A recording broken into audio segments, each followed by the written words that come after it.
This 3D printed fidget clicker is good, but I decided to make it better. After printing the file, I noticed it wasn't working properly, so I made some changes to the STL file. Now, I want to show you how I did it.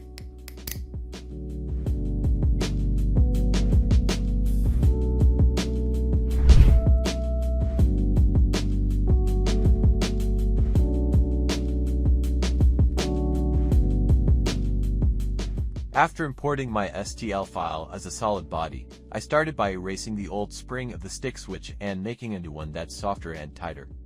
Next, I worked on the gear wheel spring, reducing its radius slightly to decrease contact and make it smoother.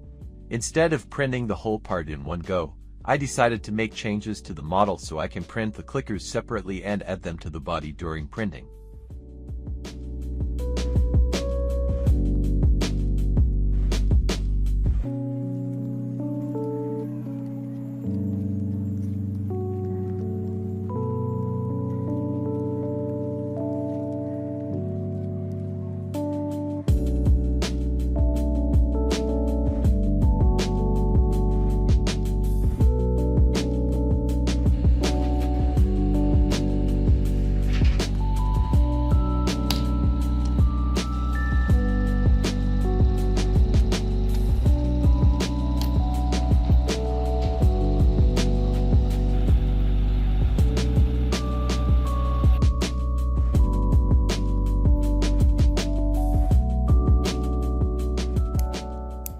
This is it.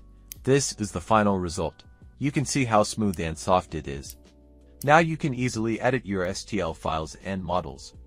If you want to see more videos like this, subscribe to my channel and follow me on Instagram for 3D printing ideas and tips. Good luck.